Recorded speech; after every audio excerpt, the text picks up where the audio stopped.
이제는 여호와를 경외하며 온전함과 진실함으로 그를 섬기라.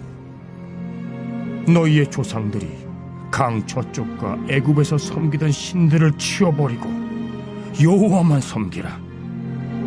만일 여호와를 섬기는 것이 너희에게 좋지 않게 보이거든 너희 조상들이 강 저쪽에서 섬기던 신들이든지 또는 너희가 거주하는 땅에 있는 아모리 족속의 신들이든지 너희가 섬길 자를 오늘 택하라. 오직 나와 내 집은 여호와를 섬기겠노라. 자, 사랑하는 소년부 여러분, 잘 지내고 있죠? 여러분, 갑자기 이 확진자가 많이 늘어나고 있는 추세입니다. 여러분, 이럴수록 우리가 더 조심해야 합니다. 손을 잘 씻고요, 마스크 잘 하고요, 사람들이 많은 곳은 좀 피해야 합니다.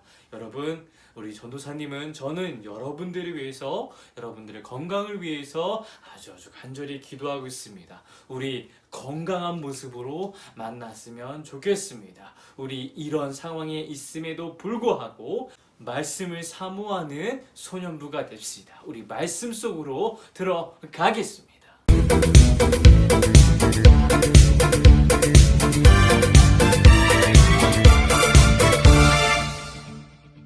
지금 나열하는 것들이 어떤 공통점을 갖고 있습니다. 전도사님이 한번 나열해 보도록 하겠습니다. 석굴암, 불국사, 창덕궁, 조성왕릉, 남한산성. 자, 이것들은 한국의 유네스코 세계유산입니다. 우리는 이것들을 잘 보존하고 관리한다면 다음 세대까지 남길 수 있습니다. 반면에 세계 무형유산이라는 것이 있습니다. 이는 형태를 가지고 있진 않지만 인간의 창조적 재능이 걸작으로서 뛰어난 가치를 지니고 있는 것을 선정한 것인데, 대표적으로 판소리, 택견, 줄타기, 아리랑, 김장, 씨름이 있습니다.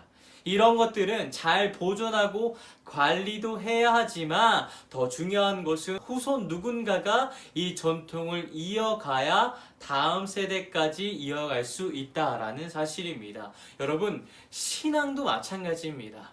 믿음의 조상들이 쌓아오고 이어왔던 이 신앙을 후손들인 우리가 이어받아 그 신앙이 다음 세대까지 이어가도록 해야 합니다. 지금 우리가 읽은 이 말씀이 바로 그 장면입니다.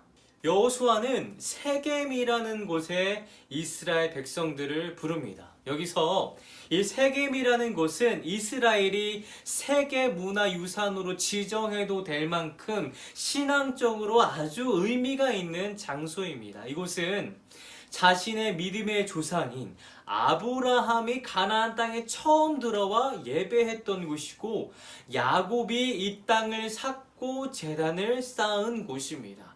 그곳에서 여호수아는 이스라엘 백성에게 아브라함 때부터 과거의 일을 회고합니다. 다시 말합니다. 그 내용이 2절부터 13절까지인데 이 내용을 요약해보자면, 우리 이스라엘을 이끌어 오신 하나님께서 믿음의 조상들을 사용하셔서 하나님의 뜻과 하나님의 나라를 세워나가고 계셨다라는 내용입니다. 그리고 믿음의 조상들에게 향했던 이 스포트라이트가 이스라엘 백성에게 향합니다. 14절 말씀인데요. 그러므로 이제는 여호와를 경외하며 온전함과 진실함으로 그를 섬기라. 너희의 조상들이 강 서쪽과 애굽에서 섬기던 신들을 치워버리고 여호와만 섬기라. 여호수아는 그러므로 이제는 여호와만 섬기는 일이 현손인 이스라엘 자손들에게 달려있음을 말하고 있습니다. 여러분, 이 세겜이란 곳은 아까 이스라엘에게 있어서 신앙적으로 아주 큰 의미가 있는 장소라고 말을 했습니다. 하지만 이 세겜이라는 곳은 유혹도 많은 곳입니다. 이곳은 교통의 중심지로 가나안을 대표하는 곳입니다. 보통 교통의 요충지, 교통의 중심지는요, 무역이 활발하게 나타납니다.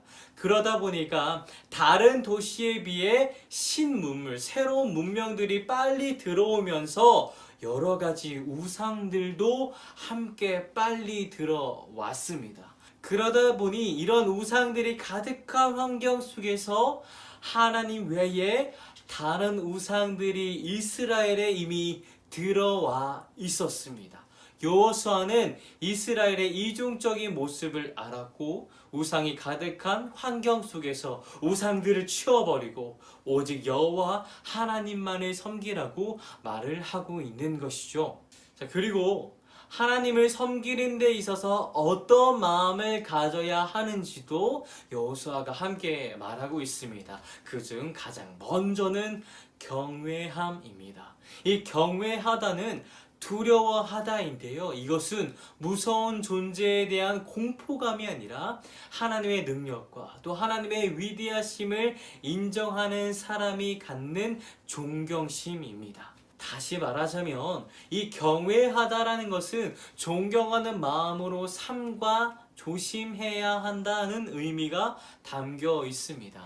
여러분, 하나님께서는 우리의 죄를 용서하시는 분이십니다. 그렇다고 해서 마음 편하게 죄를 짓고 다녀서는 안 됩니다.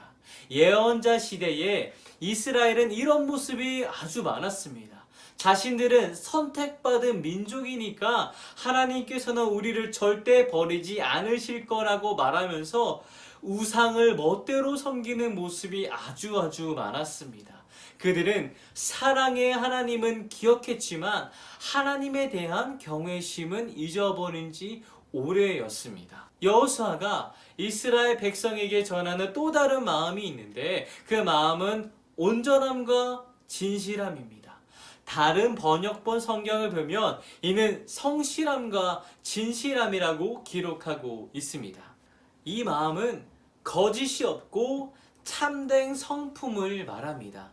여러분, 거짓이 무엇인가요? 거짓은 사실과 어긋난 것 또는 사실이 아닌 것을 사실처럼 꾸미는 것이 거짓입니다. 마찬가지로 이스라엘 백성들에게는 이런 모습이 아주 많았습니다. 하나님만을 예배하라고 했지만 그들은 다른 우상도 함께 예배했습니다. 이스라엘 백성은 마음을 하나님께로만 향한 것이 아니라 두 가지 마음을 가지고 하나는 하나님께로, 하나는 우상에게로 마음을 주었습니다. 이는 온전한 마음도 아니고 진실한 마음도 아닙니다. 자, 사랑하는 소년부 여러분, 지금 예배의 자리에 나온 여러분들, 우리들의 마음은 어떠합니까? 하나님만을 사랑하고 그 마음이 진실함으로 나왔습니까? 아니면 오늘은 일요일이니까 교회에 오는 날로 알고 왔습니까?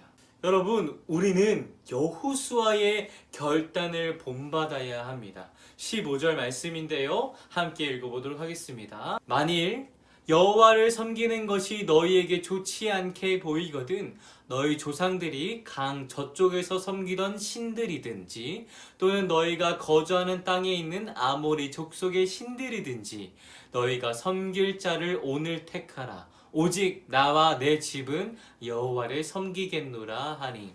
이 구절을 읽어보면 자칫 하나님을 섬겨도 되고 저쪽 강 너머 신을 섬겨도 되고 아모리 족속의 신을 섬겨도 된다. 그건 내 마음대로 너의 자유에 맡긴다라고 느낄 수 있습니다. 하지만 여호수아는 이런 의도가 아니었습니다. 여호수아의 의도는 이것이었습니다. 우상을 섬겨볼 테면 섬겨봐라. 그 길은 죽음이다. 하지만 나와 내 집은 생명이신 하나님만을 섬기겠다라는 말입니다. 오늘로써 우리는 여호수아 말씀을 모두 읽었습니다. 이스라엘이 여호와 하나님만을 선택했을 때는 승리와 생명으로 이어졌지만 하나님의 말씀에 불순종하고 하나님을 따르지 않았을 때는 패배와 심판 그리고 죽음으로 이어졌음을 보았습니다. 지금 세겜이 아닌 우리 청주 복대교회 소년부로 스포트라이트가 향했습니다. 우리가 답할 차례입니다. 우리는 경외함과 온전함과 진실함으로 생명이신 하나님 여호와 하나님만을 섬길 것인가? 아니면 거짓된 마음으로 결과는 죽음인 우상도 함께 섬길 것인가?